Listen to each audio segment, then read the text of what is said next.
Kita beralih pertanyaan lain ya. Masa Selamat kita tadi menyinggung PPNI ya, adalah anggota dari KORMI, Komite Olahraga Rekreasi Masyarakat Indonesia. Coba Mas ceritakan sekali lagi tentang KORMI ini.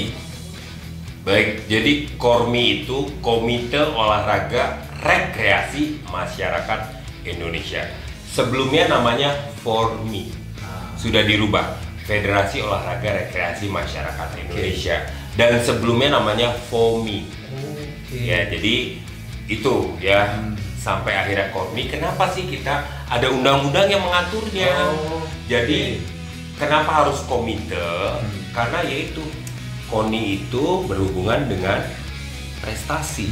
Ada PON, ya, ada Porda, ada PON, ya, ada SEA Games, ASEAN Games, Olimpiade. Itu berhubungan dengan prestasi, ya. Jadi ada pengurus besar, ya, perkumpulannya itu berhubungan dengan olahraga prestasi yang ke Olimpiade. KORMI ini dirubah sederajat jadinya, tapi berhubungan dengan olahraga masyarakat. Sederajat dengan KONI ya? Sederajat. Tidak lebih tinggi, tidak lebih rendah. Komite Olahraga Rekreasi Masyarakat Indonesia. Sama, ini Kemenpora, di sini baru KONI dan KORMI. Jadi olahraga masyarakat ini ada Fornas, nanti yang ke-6 nih di Sumatera Selatan, Palembang. Dulu saya yang ke tahun 2019 di Kalimantan Timur. Saya sudah merasakan. Jadi seperti kembali jadi atlet lagi, tapi saya jadi official.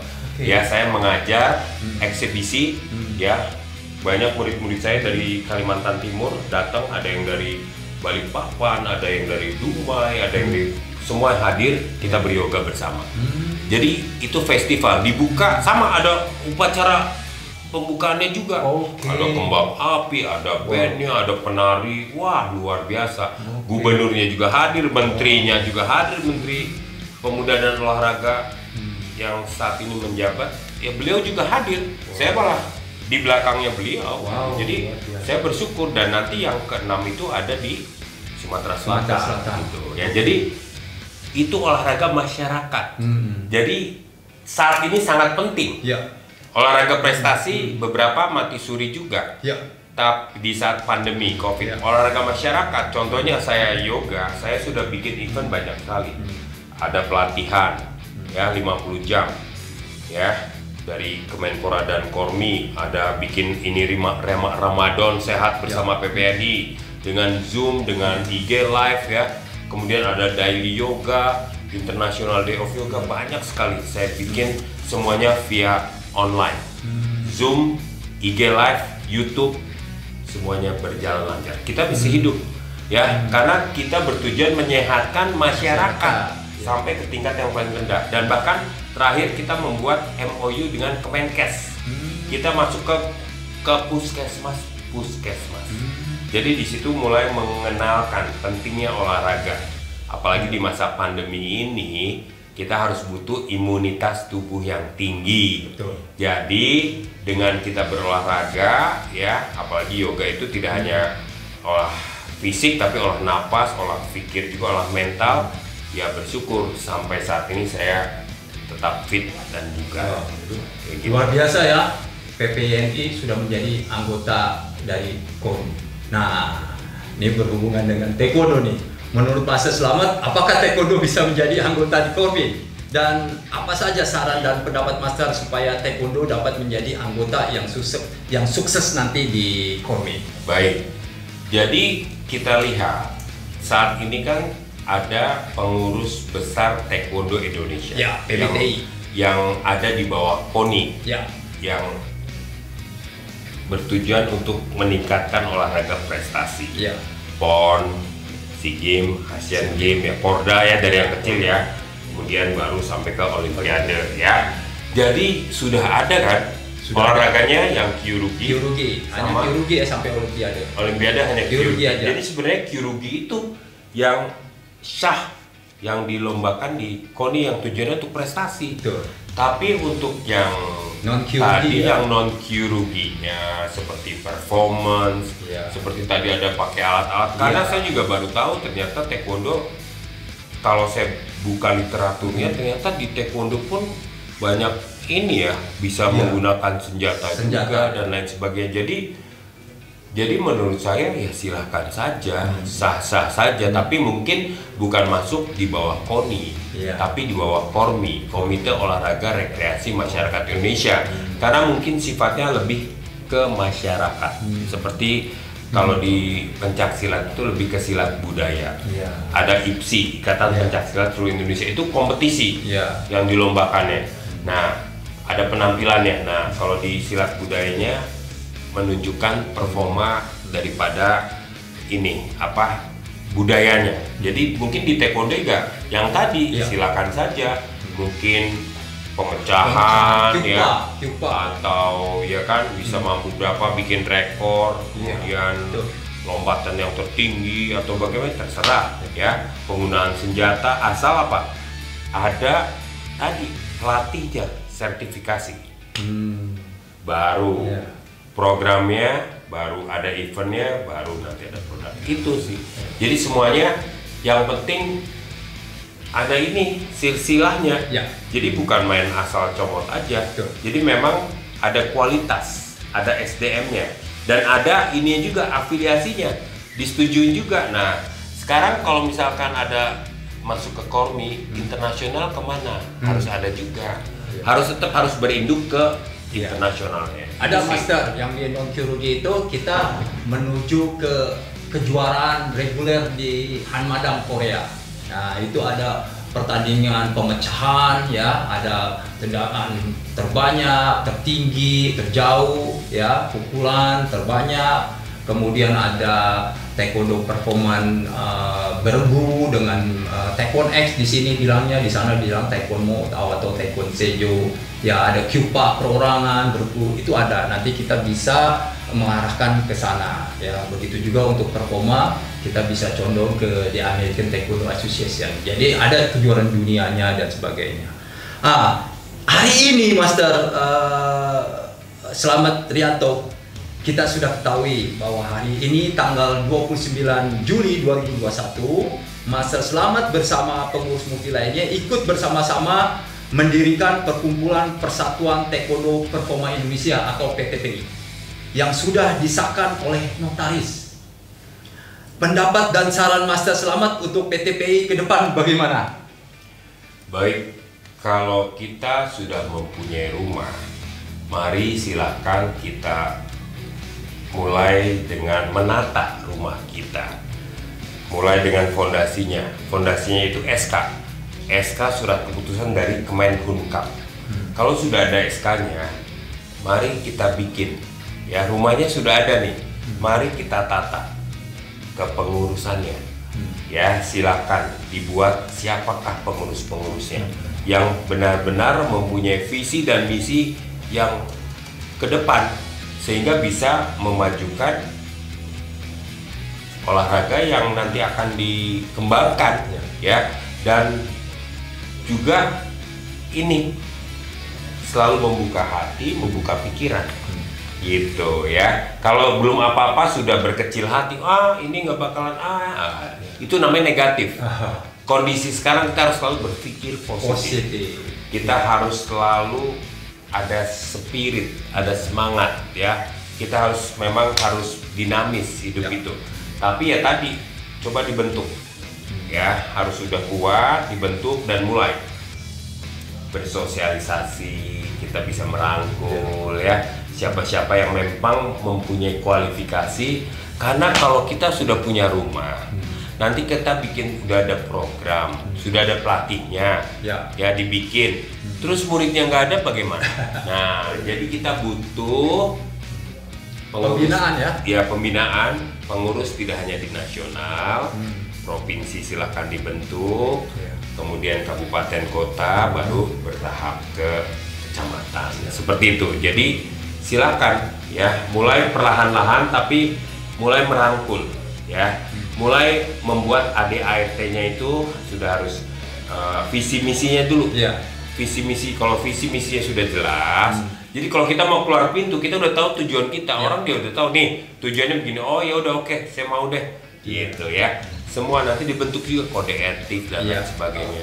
Mudah-mudahan lancar ya semuanya, karena ini sudah ada SK ya. Jadi nanti provinsi itu dilantik oleh nasional.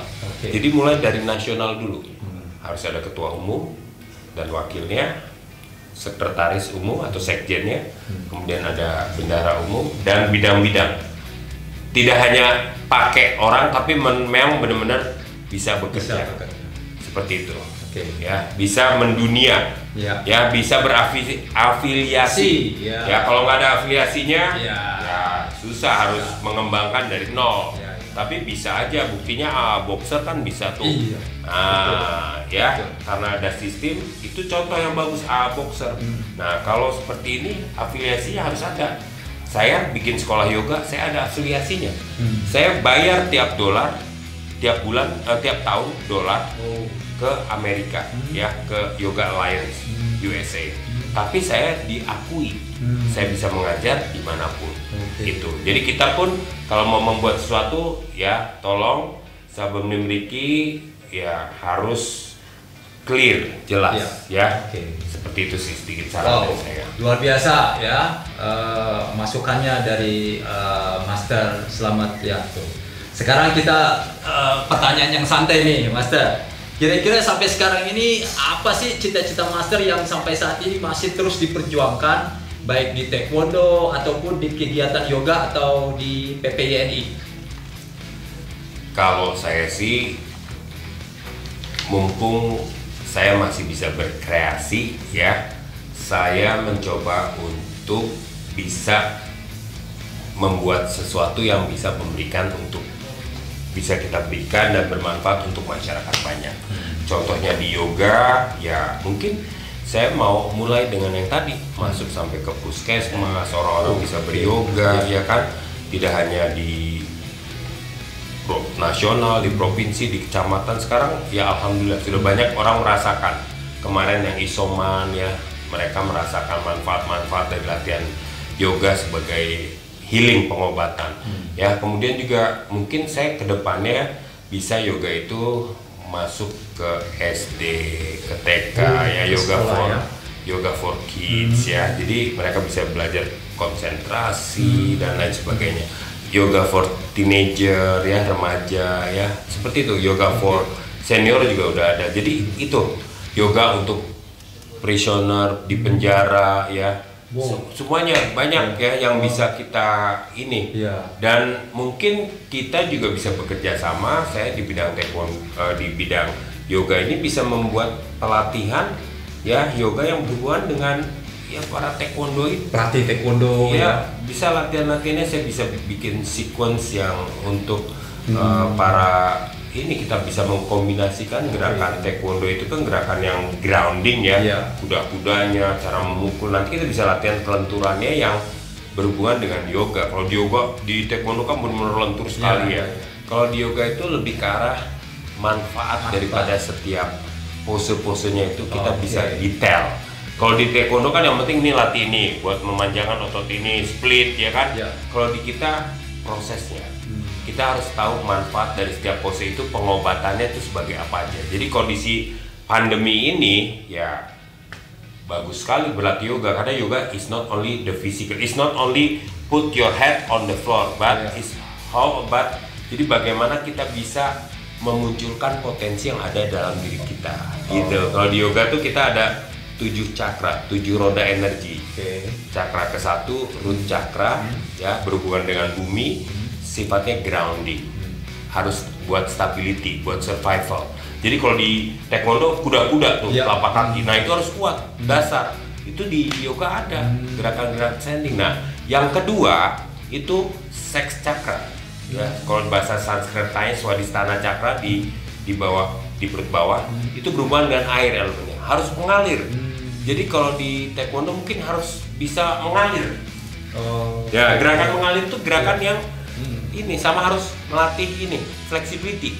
Flexibility itu is not only your body, tapi pikiran kita, sikap kita. Nah itu fleksibel. Yang saya nggak menjelaskan semua, sampai 3 aja nih. Yang ketiga ini api, fire, di perut. Ini berhubungan dengan will, keinginan. sama power, spirit, semangat. Ini api. Jadi perlu kita punya ini. Kalau enggak, apinya nggak nyala, kita udah deh sesi pasrah aja. Ini harus ada semangatnya, apinya. Latihan-latiannya latihan yang core. Kekuatan otot batang tubuh, ya plank, ya kan sit up, ya segala macam. Nah seperti itu. Twisting ya, gerakan twisting. Wah, sampai putar-putar itu. Jadi itu baru contoh yang kalau saya hubungkan, saya bisa membuat latihan-latihan yang nanti taekwondo itu tidak hanya untuk anak-anak yang muda saja, tapi untuk orang-orang yang seumur saya udah di atas 50 tahun, kita bisa mulai dengan gerakan-gerakan yang ini, dengan yang sesuai, ditambah dengan latihan-latihan flexibility-nya, seperti itu sih. Sama mungkin ada meditasi, ada latihan breathing-nya. Iya, luar biasa ya. Oke, Master Slamet, pertanyaan berikutnya. Master Slamet, apakah selama ini sudah mengetahui keberadaan Museum Rekor Dunia Taekwondo Indonesia atau MURTI di Indonesia? Bagaimana menurut Master selama ini mengenal MURTI? Baik, mengenai MURTI sebenarnya saya sih sudah tahu ya, karena mungkin dari postingan-postingan di sosmed, sosial media ya. Waktu itu sih memang saya belum terlalu ini ya. Saya belum, karena saya waktu itu kan sudah tidak begitu aktif ya di taekwondo, jadi saya pikir ya apa yang kebetulan Sabemnim Diki lakukan ya, kalau memang memberi manfaat, kalau memang membuat kemajuan ya, karena itu kan hubungannya dengan apa ya, dengan prestasi ya, sejarah prestasi. Sejarah ya, jadi mungkin ada satu kebanggaan buat para apresiasi ya. Jadi sebenarnya positifnya adalah apresiasinya ya. Jadi segala sesuatu diapresiasi. Seperti saya juga pada saat Hari Raya International Day of Yoga, saya mendapatkan sertifikat ya dari Embassy of India ya di Hari Raya International Day of Yoga. Saya senang. Ya begitu juga mungkin para sabem-sabem yang mempunyai dengan kriteria-kriteria yang berbeda pasti akan bangga buat, paling tidak buat kepada anak cucunya lah. Ya itu aja sih. Jadi sih saya mungkin positif aja. Mungkin awal-awalnya mungkin sabem Wiki juga mungkin orang lain belum banyak yang mengenal ya. Tapi saat ini, karena terus terang saya pernah juga mendaftarkan ke MURTI, itu biaya tidak murah. Ke MURI ya, bukan MURTI. Ke MURI ya, maaf ya, maksud saya MURI, Museum Rekor Indonesia itu mahal gitu, dan harus dilihat juga. Jadi di yoga ya pernah juga, itu ada sponsor dari bank yang besar. Nah kalau kita perorangan, waduh lumayan juga uangnya ya. Jadi saya nggak terlalu ini, tapi idenya bagus lah. Apresiasi itu penting kepada, jadi jangan pernah kita melupakan sejarah. Ya, itu aja sih, saya sangat mengapresiasi. Untuk pertanyaan terakhir, Creative Q, apa saran Master Slamet untuk taekwondoin atau pelaku taekwondo di Indonesia? Yang jelas, kalau saya tapas, swadhyaya, iswara pranidhana, kalau di yoga ya, istilah tapas itu ya disiplin. Kita sebagai seorang taekwondoin ya harus disiplin. Ya kemudian harus swadhyaya itu self study, harus terus belajar gitu. Belajar berarti kita harus punya guru, punya sabemnim. Sabem itulah yang menjadi tempat di mana kita bertanya ya. Sabem itu kan coach ya, ataupun guru, orang yang terlebih dahulu belajar gitu. Jadi kalau mau maju ya harus terus belajar. Belajarlah sampai ke negeri Cina istilahnya. Kalau taekwondo belajarlah sampai ke negeri Korea. Kalau misalkan American Taekwondo Association, belajarlah sampai ke Amerika juga. Kalau mau yang tadi ya, bela diri yang tadi menggunakan weapon dan lain sebagainya. Jadi itu pesan saya, disiplin, harus ada, mau terus belajar ya, dan punya spirit, punya semangat ya. Itu kunci kesuksesan, pantang menyerah, spirit itu. Ya, karena itulah seorang ksatria. Mudah-mudahan segala cita-cita, keinginan akan tercapai. Baik. Terima kasih Master Slamet atas waktu yang sudah diberikan untuk MTI Murti Taekwondo interview kali ini. Semoga MTI kali ini bersama narasumber Rekoris Murti, Master Slamet Rianto, bisa menginspirasi pelaku taekwondo di Indonesia lainnya supaya tetap semangat dalam mengembangkan taekwondo di Indonesia. Sekali lagi terima kasih. Terima kasih Slamet Rianto. Sabem Nim Riki buat penghargaannya kepada saya. Mudah-mudahan bisa menginspirasi orang banyak dan semoga dunia pertaekwondoan menjadi semakin maju. Amin.